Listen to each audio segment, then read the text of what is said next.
Blacking.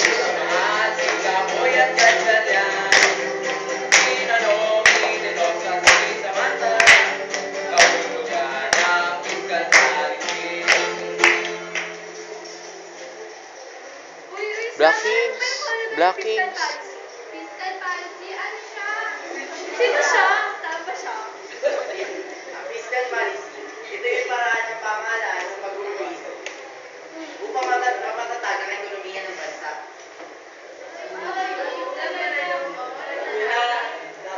Alam niyo na rin. Tambay sa eskwela, nasagot ang tanong ni Tenosa. Kaya naman ang tatanong ni si Bumera, ang ekonomiya sa sambayanan. May tanong din ako. Ano ba yung mga benepisyo na nakuha natin mula sa fiscal policy?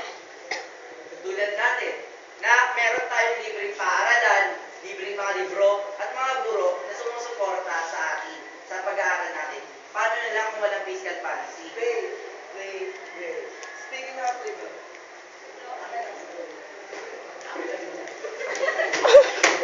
tignan niyo yung mga kaway niyo. Anong hawak? Hello. Diba? Wala. So, pag walang fiscal policy, ganyan siguro yung mangyayari sa inyo. Wala kang libro, baka nga wala pa kayo libre. Wala edukasyon. Ano pala yun? Kaya, maghalo kayo mabuti.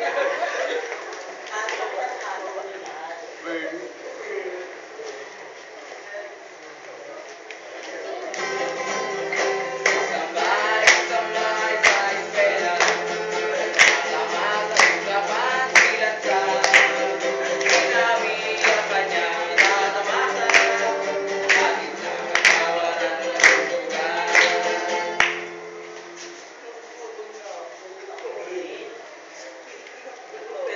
Hi, Lansa! Kumain ka na ba? Yeah. Pero nakaraan may PPT program sa barangay. Ano? Nakita ko yung dalawa doon. Break out ka, di ba? So, ano ba yung napapala mo? Feeding program. Isa lang sa mga program ng DOH o sa Tagalog, nagagawa ng kalusugan, hindi nyo alam. Marami pong natutulong yung DOH. Nagbibigay sila mga living vitamins, living consulta para doon sa mga taong walang kakayahan na bumili ng Hindi ka ba tayo sa kagam ka ba? Ikaw! Nabibigyan ka ba ng vitamins o matangkal? meron pa. Noong January lang, di ba nagbigay ng liver injection? Na-injection na ba kayo? Hindi, kasi takot. Takot pa lang eh. Kaya, Marami pong natutulong ng DOH. Basta yung mga tungkol sa health.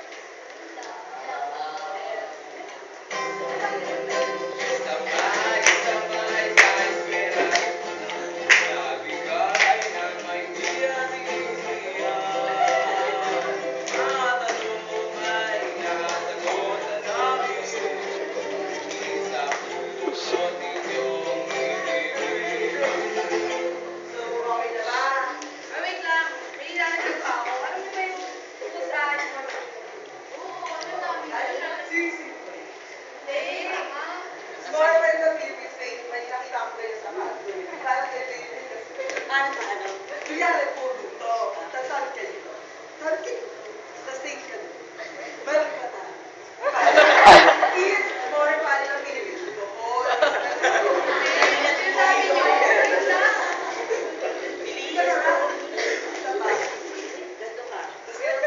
Baba ko. Welcome to Manila School.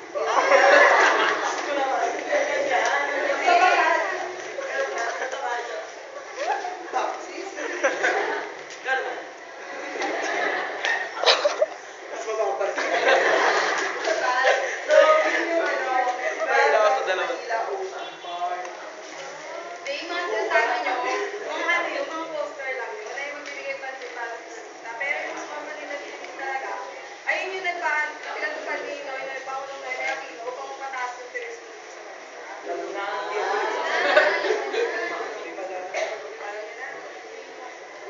Marami pang natutulong ang gobyerno. Tayo. Tulad ng magandang kalsada para mapadali ang pagdala ng mga hindi kayo na... Hindi kayo nabubong na ba? Ilaw sa kalsada. Baka pose sa kalsada. Ako, ganun na rin yun. Pose sa kalsada. Mahalaga talaga eh. Kasi nga wala tayong pose sa kalsada. Paano na lang pag nakasalubong mo yung gaya niya? Di ba matatakot ka?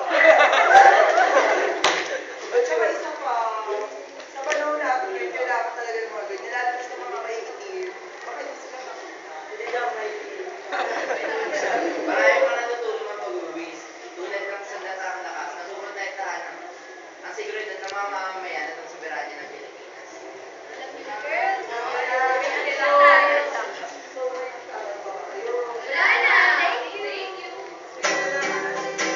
Tambay, tambay sa eskwela. Kapit namin ay kalbate. Malaman tayo namin sa kami. Tambay, tambay sa eskwela. Ah, ah, ah.